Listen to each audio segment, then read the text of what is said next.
G'day, and welcome back to the podcast. I am incredibly excited about today's conversation because it is unlike anything that I've ever done on the show before. I will be your guest, and my host is Chat GPT. During the week, I thought about how we often put a negative and pessimistic spin on any kind of change in life. It is part of the human condition, fortunately and unfortunately. And I was thinking about how we've done that broadly with AI and with things like Chat GPT. Now, there is so much utility and there is a tool to be found in all of these incredible technologies that are being developed. And of course, like anything in life, you can use it for a negative or a positive. Today, I decided to use it for a positive. I thought, could Chat GPT make me deeply reflect on life? Could it ask me such thought-provoking questions that it would make for a riveting podcast? And I think we're onto a winning formula here. So I asked it, what are 10 thought-provoking questions about life? It spat out 10 questions that were so incredibly good. I asked it for another 10. And so I have 20 questions I'm going to try to work through succinctly today, but also with some depth and real intention. The first question that it asks is, what do you think is the ultimate purpose of life? And how do you define a meaningful existence? I could spend an hour on this question itself, but I won't. I'm going to try to be as effective as I can be with a short but meaningful answer here. What is the ultimate purpose of life and how do you define a meaningful existence is something I've been thinking about quite a lot lately. And I think that part of being an ambitious character, part of being incredibly ambitious is that I can sometimes try to measure the quality of my life through metrics, which doesn't work. All of the greatest and most meaningful things in life, love, happiness, purpose, fulfillment, are immeasurable. There are no metrics to measure love or purpose or fulfillment or happiness, but rather your job is to, not even your job, your duty is to just experience them. You know, we think that life is linear and we set these projections for ourselves and we say that, okay, well, if I achieve X this year, then next year I have to achieve Y. If I run a marathon today, I have to run an ultra marathon tomorrow because life is supposed to be linear. We're given these heroes' journeys that are encapsulated through the storytelling of movies and books and TV series in which you watch a character crawl, walk, run, sprint their way through life. There is this very narrated, curated is the word, progression that is so linear. It's beautiful to watch and it's so attractive to see because the idea of being able to choose a direction and move perfectly in it towards an accomplishment, a destination, really satisfies something in our brains as human beings, our desire for progression. And there's nothing wrong with that. But if you hang your self-worth on that, if you hang the idea of a quality life on linear progression, you will ultimately be disappointed and rob yourself of much of life's great joy. And I want to explain why for a moment, because life was not meant to be linear. I wrote something this week that I thought was quite beautiful that I'll read to you for a moment about this exact thing. Because I noticed in myself, I was starting to judge and critique myself for not having linear progression over the course of the last couple of years. And I wrote this little thing that I want to share with you. Life is not linear, and that is the hardest yet most liberating lesson that I'm continuing to learn. Full of ups and downs, twists and turns, moments of heartbreak, love, joy, and despair, life is a condensed experience of many emotions. It's too easy to walk the path that many have paved before you in an effort to fit in, but it takes courage to go off the grid. Walk the road less travelled and not lose sight of yourself. The incredible poet David J. White once said, "If the path before you is clear, then it is not your path." So to say, there is no map of your life to follow as it's happening with each breath and step that we take. Nor is there a metric in which you should measure your life by. All of life's greatest blessings like love, joy, fulfillment, and purpose are immeasurable. Simply put, the meaning of your life is not to measure it, but to experience absolutely all of it. And that for me perfectly answers that question at this point in my life. Question number 2.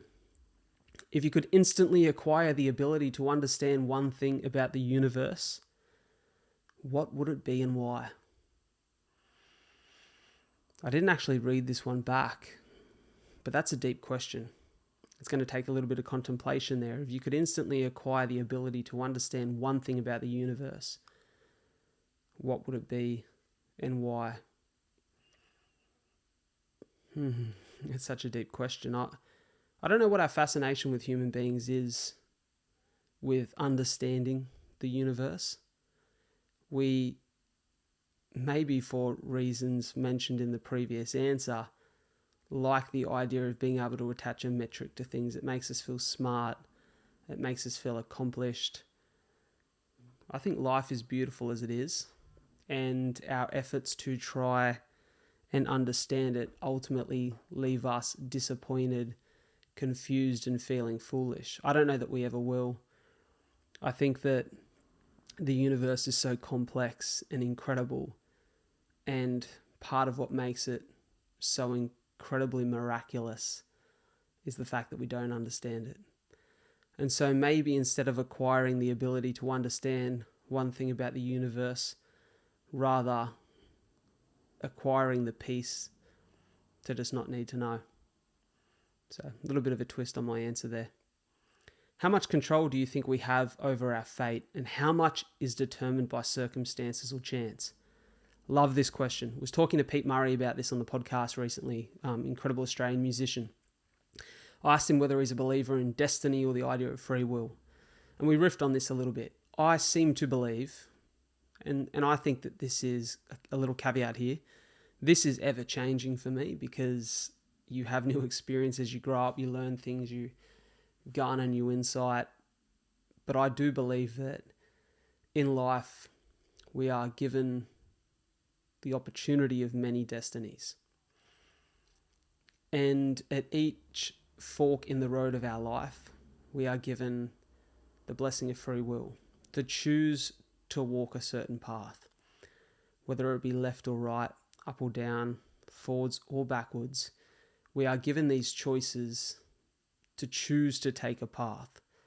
So much of what happens and unfolds is outside of our control, but whatever path you choose to take then leads you down the path of that next destiny. And that can sound somewhat confusing, but there's an incredible book that I read called, well, I say read because it makes me sound like a scholar, but there's a book that I listened to because my attention span is horrible, called, what was it called? Oh, great question. What was it called? It was a book by incredible scientist. It'll come to me in a moment. It was called Fluke. The book Fluke is about the chaos theory. And this gentleman who wrote the book, a scientist, he talks about how there are both convergent and contingent events that happen in our life. And these contingent events are the flukes, the things that are completely uncontrollable. You couldn't have planned them. You couldn't have predicted them. There is no way of preparing for them. They just happen and they change the course of your life forever. He said we are future makers in the sense that every decision we make affects the future, the moment ahead of us, because it puts us in a new present reality. And he goes through the book explaining this thing. And I'm not going to go into the depths of it because I don't understand the science of it, but there was an incredible parallel for me that I found very interesting. So a doctor of mine shared with me a few months back, maybe a year ago. She said, Brad, do you know why there are so many newborn babies in Australia? 1 in every 2,500 newborn babies is born with cystic fibrosis like I was. And I said, I actually don't know that. She said, do you know why the percentage is so high? 4% chance that you're a carrier of the CF gene, and where 2 parents are carriers, you have a 1 in 25% chance of a newborn baby with CF. So I'm not sure why the chances are so high, particularly in Caucasian people. CF is seen very rarely in cases of different races outside of the Caucasian race. She said because when the bubonic plague swept through Europe, something about the cystic fibrosis gene type made those people more resistant to the plague. They survived it. They had an innate ability to survive the plague. And so the fact that I am sitting here today as a cystic fibrosis patient with a lineage behind me of people who were a carrier, my parents being carriers of the CF gene and that being a part of our family's DNA, is the reason we survived the plague. So the plague is the reason I have cystic fibrosis, likely because it improved the chances of me being diagnosed with CF and having two parents with that mutation. But it's also the reason that my whole family's alive. And I think, oof, isn't that a beautiful twist of fate? Question number 4. Do you believe happiness is a choice, or is it something that comes from external factors beyond our control? I believe it is a choice and it also isn't a choice. Let me explain that. Happiness is an emotion. I don't think that you can control the innate reaction of emotion to events that happen in your life. Happiness is something that I choose to have and sometimes am surprisingly blessed with. I may be down the shops and I bump into a mate of mine and it brings joy and happiness because I haven't seen him in a moment. I might be sitting with Soph and she says something funny and all of a sudden I'm succumb with laughter and I feel incredibly happy in that moment. The chemical emotion of happiness is something that I don't choose to exhibit in every moment that it comes to the surface. But I do believe that we have this, when the Stoics believe that we can't control what happens to us, but we can choose how we respond. And I think it's similar with emotions. We can't always control the way that we feel emotions, but we can control how we respond and how we regulate. And I think the best opportunity or the best way to develop your skill set to do that is to firstly learn to understand the emotions that you feel. Why do I feel happy in this moment? Oh, it's because I'm surrounded by the people that I love. Well, maybe, just maybe, there's a little trick in there that if you want to feel more happiness in your life, continue to surround yourself with the people that you love. Why do I feel sad in this moment? Because I've lost someone, or I'm grieving, or because I'm disappointed with myself. Why am I disappointed with myself? Oh, because I've been ill-disciplined, or because I don't respect the person in the looking glass, because I know there's a set of standards I have of myself and I'm not meeting them. Okay, so what have I got to do to change that? So it all comes from a sense of understanding, but yes, you can control to be happy. You can choose to be happy, but you can't control it all the time. It's part of the joy of life. We're fucking control freaks, human beings. We want to control absolutely everything, and there's a blessing and a curse in that. Let it be, but also know how to own your body and own your feelings. It's an important part of life. If you could live any life you wanted but had to give up all the memories of your past, would you do it? Why or why not? Absolutely not. I truly believe that I am the luckiest, most fortunate man on the planet. I am, speaking about this yesterday, the greatest blessing of my life is the people I'm surrounded by. From the family I was born into, to incredibly amazing parents, a little sister that is one of my best friends, my parents are two of my best friends, now a partner, a fiance, a soon-to-be wife next year that I adore more than anyone in this world, and just the most upstanding, incredibly giving group of mates who I care about deeply. I'm the most blessed bloke on the planet. Yes, I have my challenges, but they've helped me develop my character. And I mean, more so from a health perspective, I am learning to love the perks of who I am. It's literally just writing something else this morning that I'll read to you, which I think would be interesting for people to hear, just about us as human beings and our acceptance for ourselves. I found that probably this last year I've been a little bit more self-critical of myself, and that likely comes from the fact that I'm realizing I have put more of my self-work in the bucket of who I am as a human doing, as opposed to who I am as a human being. What I mean by that is when I'm around my people, I feel incredibly loved and accepted by them. That's why I speak so highly of them. But when I'm in my own company, I can be quite self-critical. Why is that, I ask myself? And it's likely because I am very self-critical when I'm not achieving, which goes back to the life is not linear revelation that I've been reminding myself of. But it's also because I'm very proud of the things I do as a human being, as a human doing, I should say. This podcast being one of them, my work as a speaker, and when the results and the accomplishments aren't weighing up to all of the energy and effort you put into something, if you derive your self-worth from it, it can then challenge that. You become more self-critical. You lack as much self-kindness, compassion, and love. So one of the things I've been reminding myself of lately is this: that limiting beliefs don't serve you.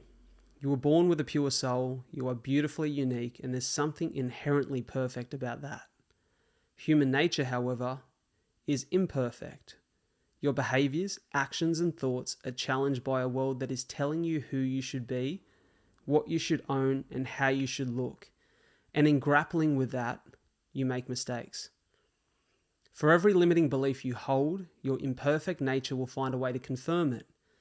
And if you hold on to it, it destroys a little piece of that pure and perfect soul you were born with. The things you can't control are challenging enough. Think carefully about the way you speak to yourself, the behaviors you choose to enforce, and the standards you set for yourself. Limiting beliefs don't serve your soul. I think that's so important to mention because when you think about your life and how blessed you are to be living it, you need to live with intention to experience that. And to live with intention, you need to live with gratitude. And I know that's such a cliche thing to say because everyone talks about gratitude now, but there's so much truth to it. And I don't think it's, there are tools to do that. I've got friends who have, shown people the power of writing down a number of things you're grateful for, or going through a series of exercises to remind yourself of that and be more intentional about it. For me, it happens in moments of reflection where I think about how lucky I am for my people.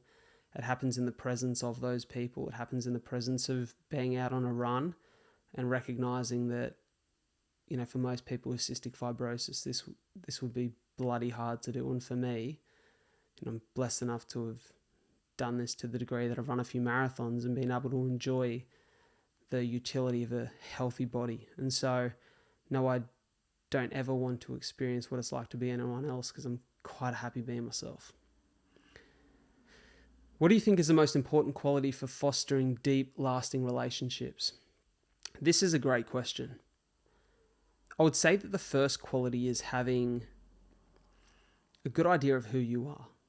Self-understanding is a really important piece of the relationship puzzle. Now, I'm not going to pretend to be a Matthew Hussey, a relationship expert, but as you've heard me speak about a million times, I've been blessed with the good fortune of love in my own life. And I know that this question isn't just tiered towards romantic love, but rather relationships as a whole. But I'll talk about romantic relationships for a moment. I've been so blessed that I have this beautiful connection with my partner, Soph. Before I met Soph, I had a bit of a limiting belief that I wouldn't find somebody to spend my life with. The reason I had that belief was because as a cystic fibrosis patient, whilst I never believed that my life would be shorter than anyone else's, whilst I never believed that the quality of my life would be less, I worried that someone would believe my conviction of that truth, because the moment they search cystic fibrosis on Google, they were going to see that the average life expectancy is around 38 to 41 years of age in Australia. And, I've been relatively open about my health challenges, and with bleeding lungs and all of that jazz, it's a big commitment to be in a relationship and start a family with a person who has experienced those health challenges. Not to mention I have liver disease and diabetes as well, all linked to my cystic fibrosis. So it's a lot for someone to take on board. And I've told this story a million times. I'll quickly run through it. That a very good friend of mine, Ty, we call him Fooney, he's been on the podcast many a times, sat me down once and said that I think it's preposterous that you stand on stage and wear your resilience as a badge of honor, but you believe that this thing that you seem to overcome in every other area of your life is the thing that will hold you back from experiencing love with someone else and starting a family together. And it was very eye-opening to hear that, because it just sounded utterly ridiculous when someone else said it out loud.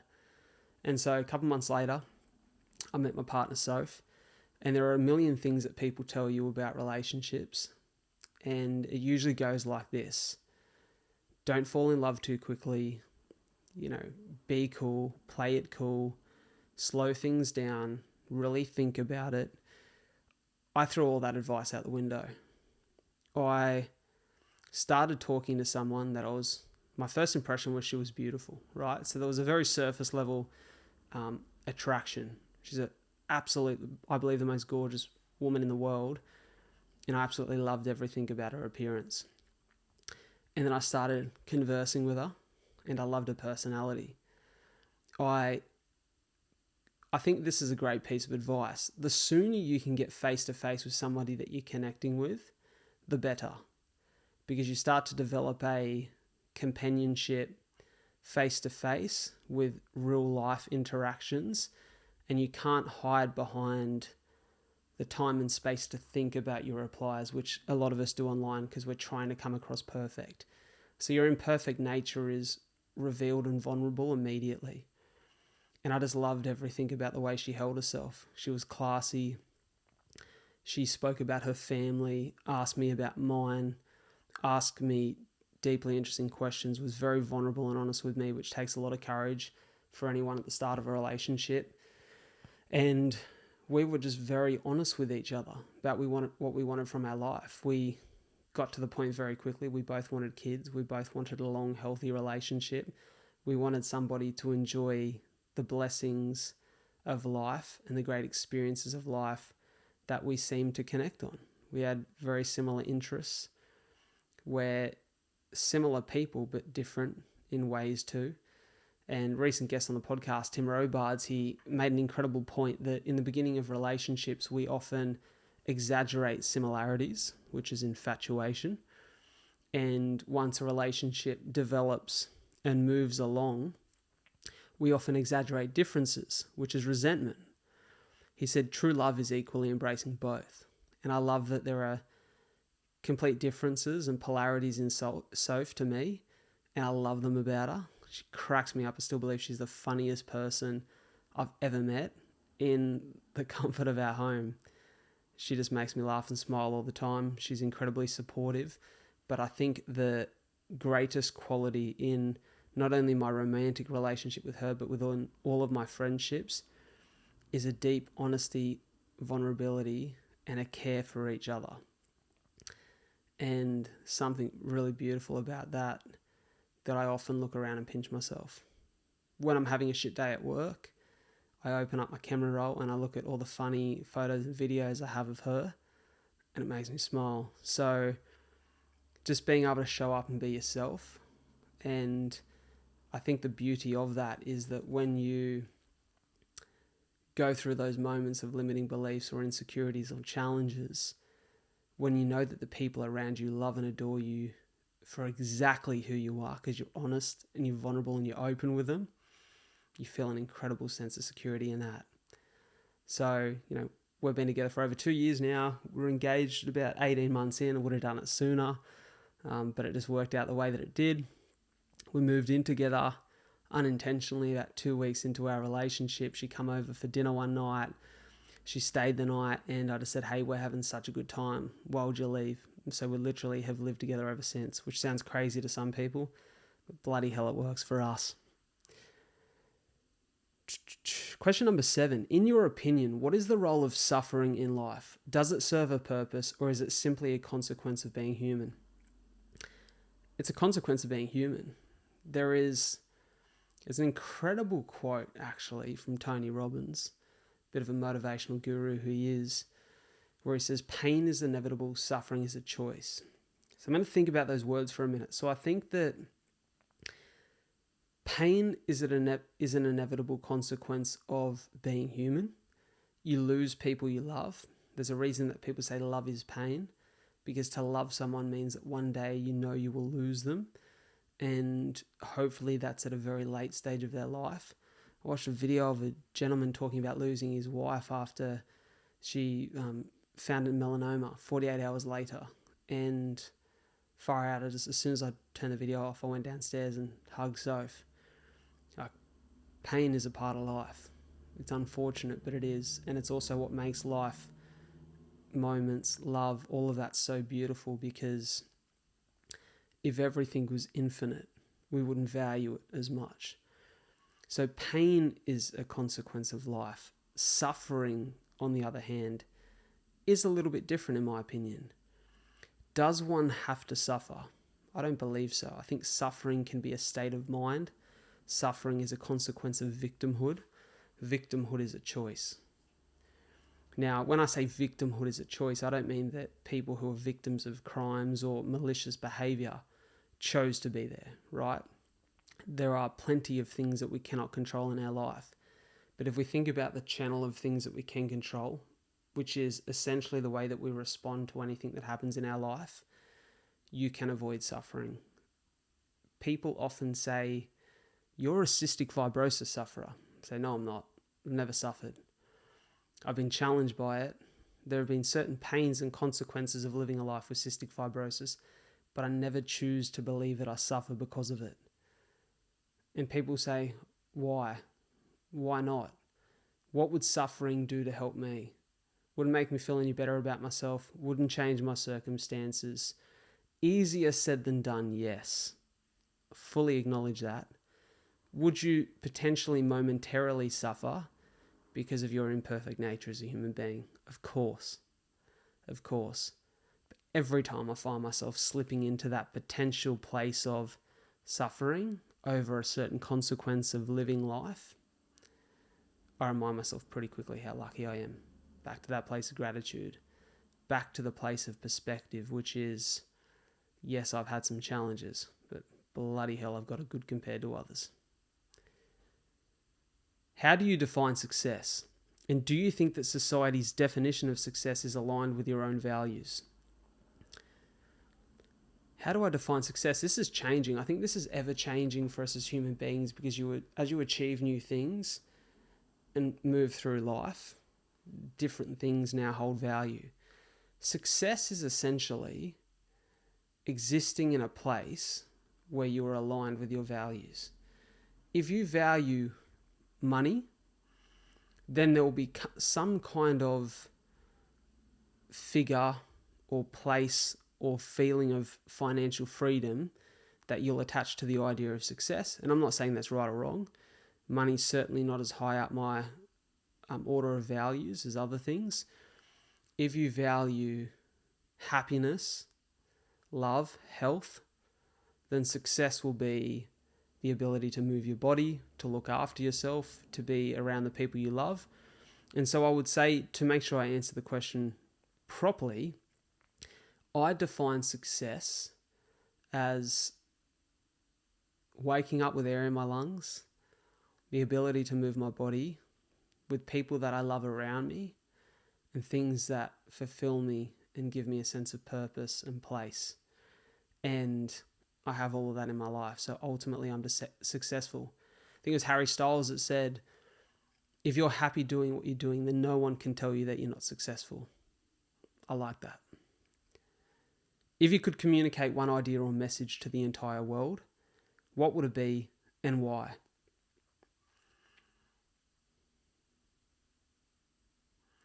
What would it be and why? I would say, write your own 2 to 3 minute eulogy, read it out to the people that you love, and write it from the place of, if I had 24 hours left to live, what would I say about the life I had lived? What things did I truly value? What things do I wish I had the chance to do if I was absolutely blessed with more time? Read it out, feel the emotion of it, put it beside your bed and start designing your life in accordance with those values and the things that actually mean something to you. Too often the story is told. There's a book by an Australian palliative care nurse, Bonnie, I forget her name, sorry, I'm so terrible with names. And she wrote a book called The 5 Regrets of the Dying. And in that book, she speaks about a bunch of different regrets that she heard on the deathbed of many of the palliative care patients she looked after. And amongst those, one of the most common was, I wish I had lived a life that was true to me, a life that wasn't for others. And I think that if you can live a life that's true to you, you ultimately live a pretty fulfilled life. That's a life of intention. It goes back to what I spoke about at the start of the episode around the meaning of life. So I think, how do you do that? Because it's easier said than done, right? To just live a life that's true to you.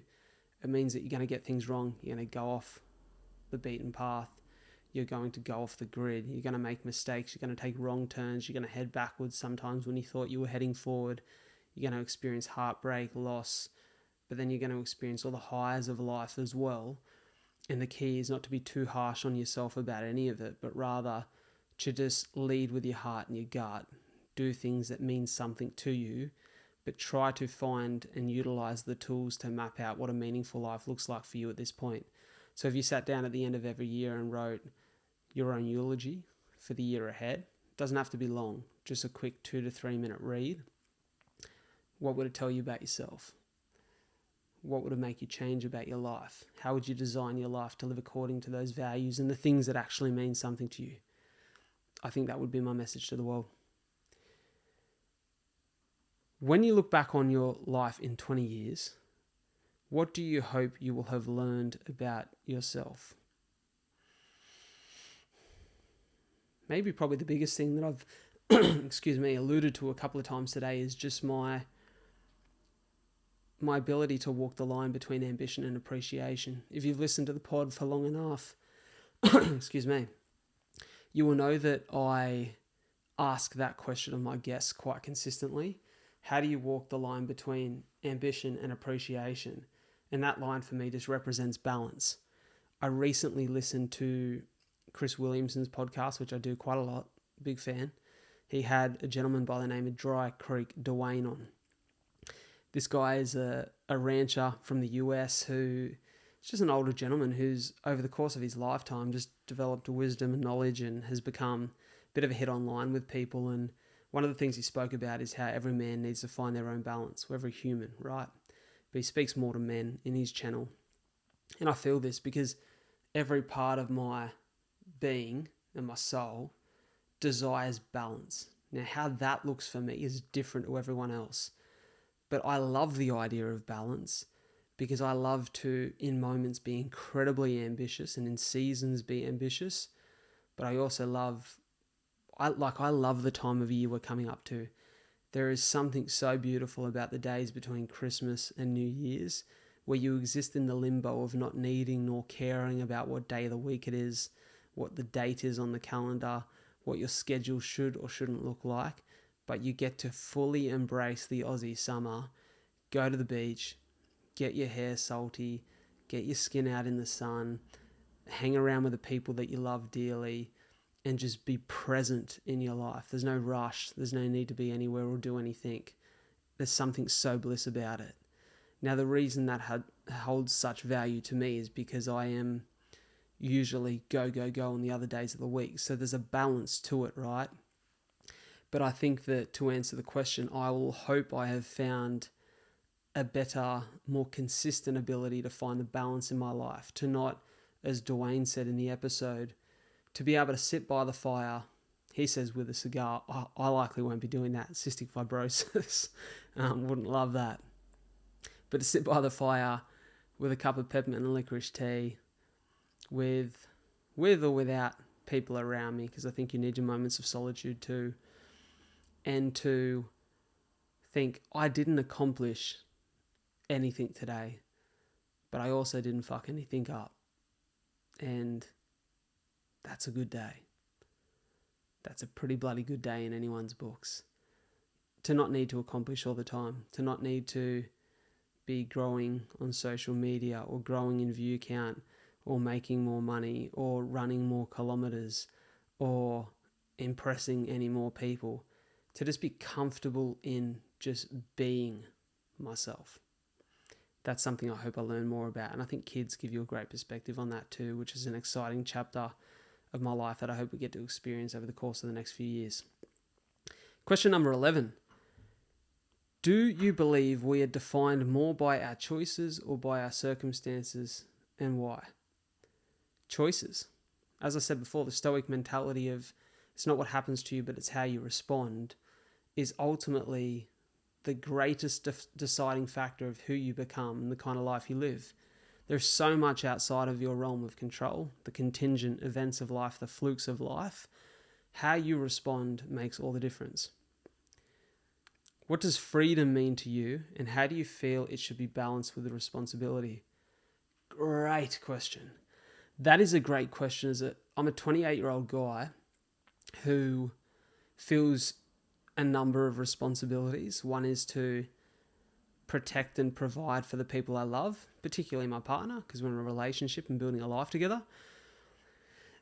I feel the responsibility to be of service to my clients in business. I feel the responsibility to show up as my best self. And there are all of those responsibilities because of the decisions I've made in my life. I know that one of the future responsibilities will be to protect, provide, love and care for little human beings who share part of my DNA. And that excites me so much because I love caring for my people. But it also comes with a sense of responsibility that you can't help but get a little bit nervous about, right? There's a little bit of nervous energy that comes with that because up until the point of which you have children, your selfishness isn't shone back on you as frequently as it is when there's little beings who need you. They don't just want you, but they need you. And without you, they can't do anything. They're helpless. It's funny that as a species, human children, babies, are far slower to develop than any other species who become very self-sufficient. And I look at myself as a child, even as a 28-year-old man who's really trying to grow up and develop myself as a human being. I look how much I lent on my parents. I wouldn't be alive if it wasn't for my parents. And I don't say that figuratively, but there is genuinely with my health, I would not be here if it wasn't for my parents. What they've done for me is absolutely incredible. I'm eternally in debt to them. And I know they did it because they love me. But I truly feel that sense of I need to go out and, maximize my life to show them how grateful I am.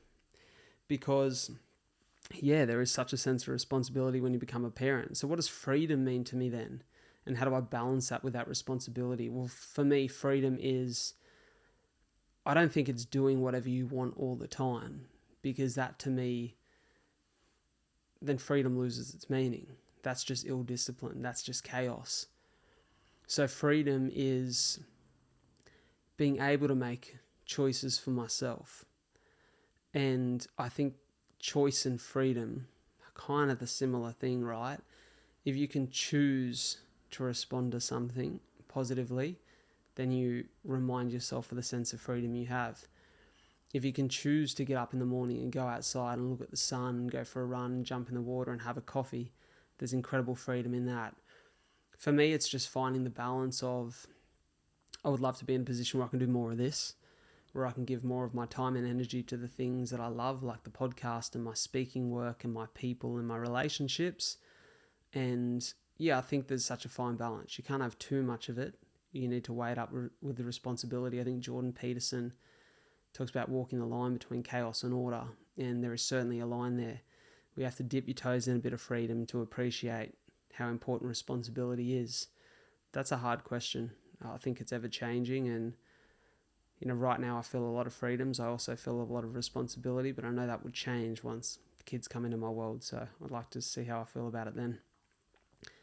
If you could see the world through someone else's eyes, whose perspective would you choose, and what would you hope to learn from it? It's a great question. There's a million things that come to my mind. It's different to the question earlier around whose life would you want to live? As I said, I wouldn't want to live anyone else's life but my own. But if I could see the world through someone else's eyes, there's a few things that come to mind. The first one would be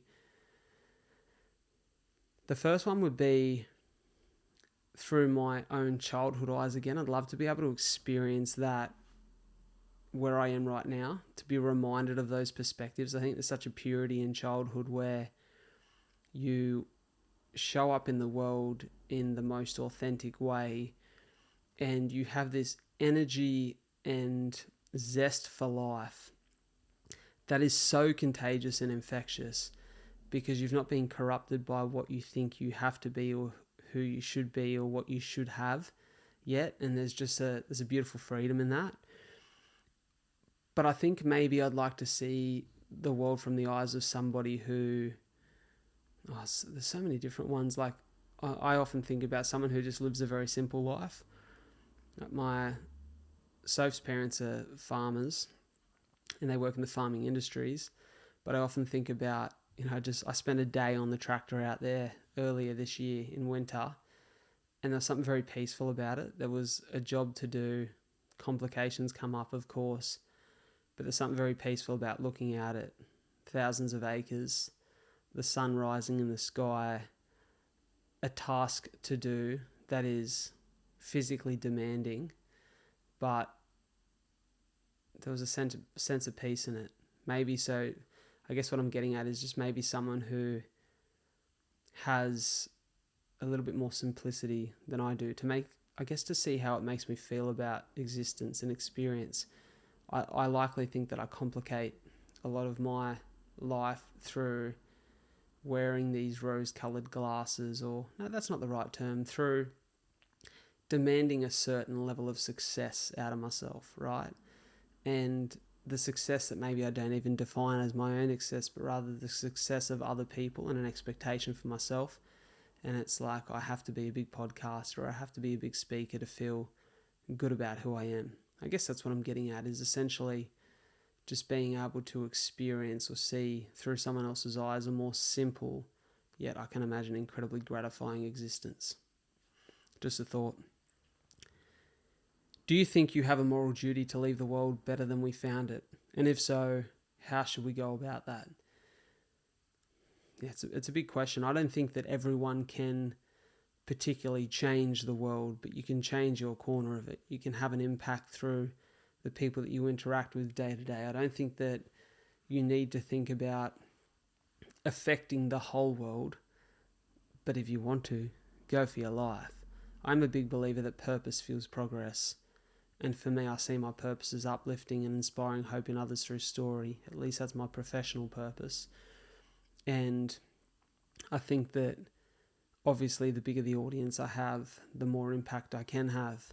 But if you focus so much on changing the whole world before you've tried to show up as the best version of yourself, your impact will be very small. So I think incidentally, you move the world forward by just showing up as your best self. And when I say your best self, I don't mean that you're not good enough at the moment. I mean in the sense that just focus on being the best version of you. I mean like being, not exactly becoming, but just being the best version of you. And if you do that, everybody that you interact with, every soul that you touch as a part of being a human that's existing in this life, naturally is benefited from that. So that would be my answer. How do you think your experiences with failure have shaped who you are today? And what role does failure play in personal growth? I just think failure is a part of life. There's an incredible quote, I'm not sure who from, but if you want to increase your rate of success, double your rate of failure. You have to try things and fuck them up to figure out your path. You have to make mistakes to get things right. No professional NBA player ever picked up a ball and just hit 100% of the shots that they took. Like, you have to miss. You have to hit the rim to know that you're falling short. You have to hit the backboard to know that maybe you're overshooting. You need to make mistakes to grow and to learn. If you have a goal to run a marathon sub 4 hours and you burn yourself out and die in the arse on the last 5Ks and then run 4 hours 10, you need to have that lesson to learn how to pace yourself to run sub 4 hours. You need to learn that you didn't fuel properly. So I think you have to fail many times in life to figure out your direction and figure out how you can improve your actions and your set of behaviors to lead to what you define as fruitful outcomes. So failure is an incredibly important part of life. It's a big part of what my good mate Brett Kennellan talks about consistently and has spoken about in depth on the podcast before, how it shaped who I am today. Yeah, it's a good question. I think it's reminded me that I'm relentless, that, by the standards that I set for myself when I started this podcast, today would be defined as a failure, because I thought by now I'd be the biggest podcast in the world. There's a bit of blissful ignorance in that, but that naivety is beautiful because it got me to start. And I think in failing to meet my expectations for where I should be sitting on the chart, or how much money I could be making from the podcast, or how many views and people would be listening to this, I've reminded myself that regardless of outcomes, the act of doing this is something that I love. And so it's reminded me about what's truly important. Failure is a great teacher. What do you think it means to live authentically, and how do you know when you're doing it? It's a great question. I think you're living authentically when you're not thinking about it.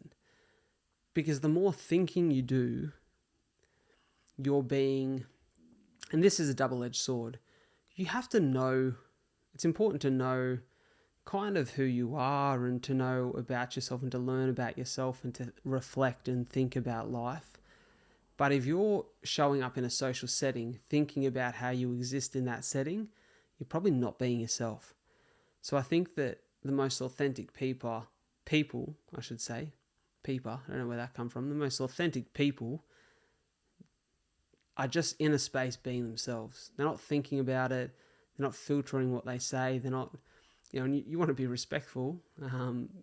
But if you can show up, I think the people who need to filter themselves are the people who are under the influence of alcohol. You see examples of people who, that's not them.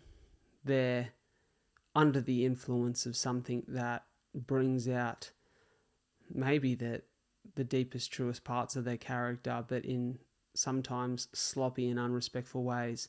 I'm not against drinking at all. I don't drink myself, but I think that alcohol can be a social lubricant or a very destructive thing. And often maybe after 2 or 3 drinks, you'd see a more real light version of someone come to the surface, maybe even after 1 or 2, because they stop filtering what they say a little bit and filtering the way that they show up, and they're a little bit more relaxed. So I think that if you're relaxed and you're just enjoying being where you are, that's probably you at your most authentic. But then when people go too far down that, they either start being disrespectful or being sloppy, and I don't think that's the best version of themselves. And I just think being authentic is about just showing up and not filtering yourself too much. If you could change one thing about the way society operates, what would it be and why? Interesting one, potentially a little bit controversial. For me, the saddest reality about the US election this year was, regardless of what side of the political fence you sit on, we are more divided than we ever have been in my lifetime. There is always the center, right, which is bigger than you realize. Online, the views of far left and far right are amplified because it captures attention, but there's always a group of people who sit in the center. I'm likely one of those people in many regards. I think that both sides of the coin can have different fruitful ideas about the way to live. I don't live in America. I don't understand the policies. I'm not even that politically educated. The most disappointing thing for me about this election was the way that people with opposing views went at each other online and created further divide. I had Josh Zepps on the podcast just a couple of weeks ago. Josh is a political journalist, but also the host of an incredible podcast called Uncomfortable Conversations. And I said to Josh, if we can't ask each other uncomfortable questions, how does society progress and move forward? And he said it doesn't. He said we have to learn to be maximally generous to people with opposing beliefs and views, because what the minority forgets is that to win over the majority, you can't attack them, you have to educate them. You have to make them see your side. You have to allow them to see your point of view through more fruitful and understanding and empathetic eyes than they ever have before. And so what happens online is when people see something or there is a result that they disagree with, they attack the other side. And in attacking the other side, you don't bring them closer to your point of view. You isolate them and push them further away. The same way that when people get a sense of like they win and they get their way, if they have no empathy for the other side, their own pride and ego pushes the other side further away instead of allowing them to see the good that they thought existed in that opportunity. So we are more divided than we ever have been in my lifetime. And I think we need to lead with more love and empathy and care a little bit more about each other, even when we don't see eye to eye. In moments of deep reflection, what are the most important things that you feel you've learned about love?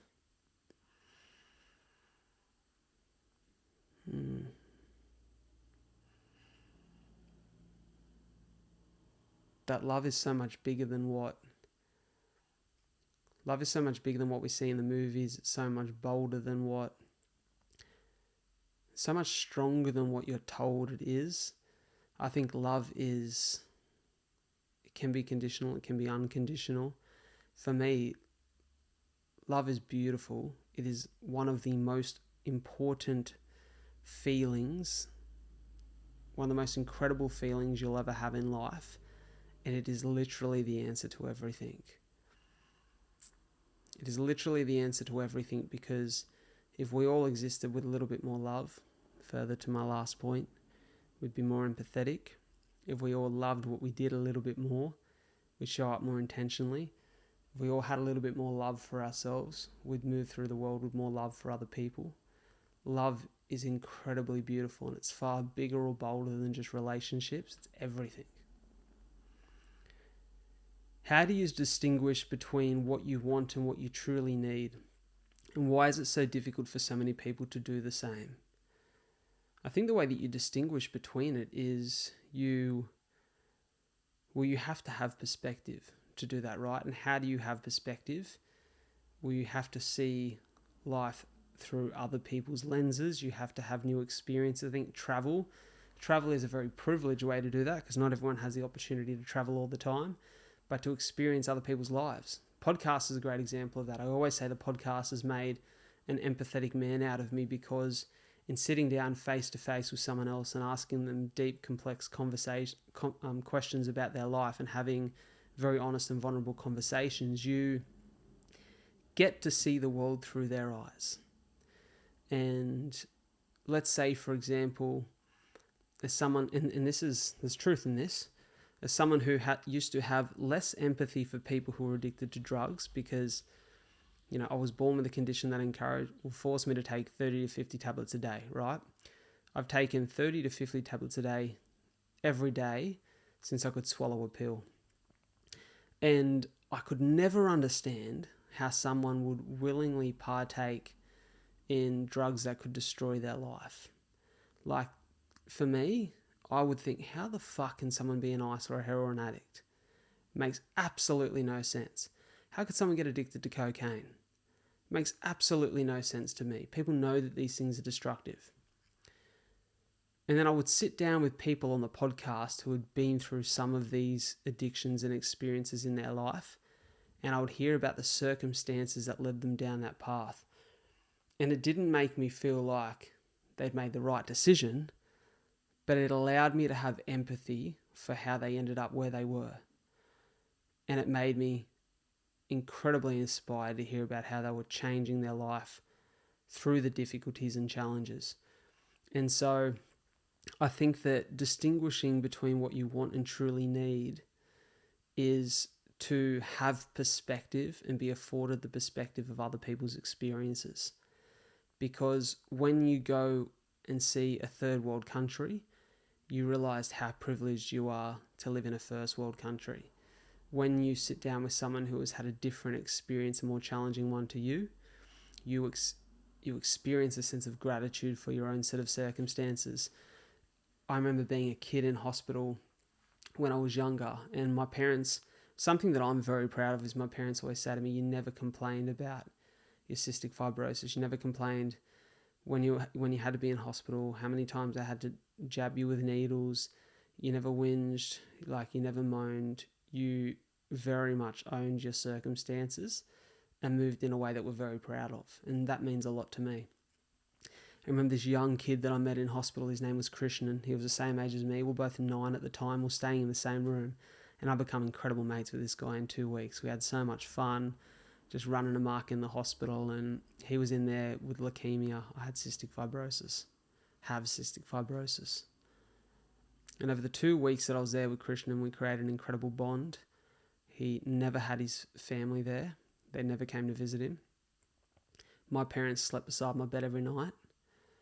He would often, because of the chemo and radiotherapy, wet the bed. My parents would help the nurses strip his sheets. They would buy him new pajamas when he didn't want to eat the hospital food, much like I did every night. My parents would buy him dinner with me. And I watched the way that this kid, without his immediate family beside him, moved with such joy and the biggest smile on his face and just a purpose to make everyone's day a little bit better. And I remember thinking, how could I ever complain about my circumstances when he shows up in life with a smile on his face considering his? And far out, it was a beautiful lesson because it stayed with me ever since. And for that reason, I'd like to think I have good perspective, but every now and then you just need to remind yourself and go and experience more of that. Podcast has been a great opportunity to do that. You don't have to sit in front of a microphone and ask someone about their life though. You can ask someone on the street. You can have deeper conversations with your friends. Connection is really important. The last question I'll answer. Number 20. We got there. If you could spend a day with your future self, what would you ask? And how do you think your future self would respond?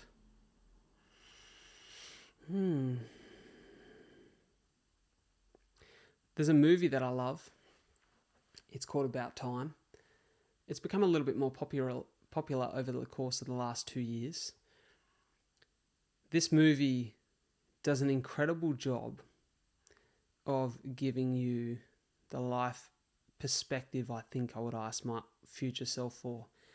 I guess essentially, without ruining the movie, because I recommend you go and watch it, About Time gives you the concept that this young man, I think it's on the eve of his 21st birthday, is told by his father that all the men in our family possess this magic ability to go back in time.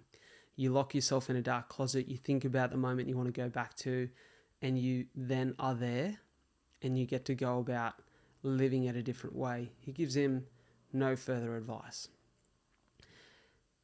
He thinks it's ridiculous, of course. He then goes, locks himself in a dark closet, and he's back at the night before New Year's Eve, where he is trying to find the girl that he should kiss at midnight. And so there's a novelty to all of this, right? Because you go, well, how ridiculous, because no one would ever be afforded that power, and that we know. And, you know, there's just a novelty to the story of this young man growing up, experiencing these things that we've all experienced before. But the movie holds so much more weight than that, because as this guy grows up, meets the woman of his dreams, you know, has heartbreak, love, loss, children, becomes a professional in his career, he goes back to try and correct these things that eventually change the course of his life forever. And as his dad is passing away at the end of the movie, major spoiler alerts here, his dad gives him this incredible advice that what he came to learn about this gift that they were given as the men of this family, that instead of going back and trying to change anything, he just doesn't go back at all now. He just chooses to live life being incredibly aware and intentional about all the beautiful little things that unfold and exist as a part of being a human being. And it's that gratitude and that awareness that is the real gift of life. And so I think that I'll just maybe ask for a little reminder of that from my future self. Hey, that was so much fun. 20 questions courtesy of Chat GPT. I hope you enjoyed it. I think if anyone's excited by the idea of, especially we're coming into the end of the year, we're about to start a new one, you're looking for maybe someone who can provide you with questions to reflect on, you want to refine them, you want to play around with them, certainly you could ask these 20 questions of yourself. I'll make sure I put them in the show notes. But maybe you could go and ask ChatGPT to expand on a few of those that you think would be incredibly helpful for you. And I think this is a great tool to do that.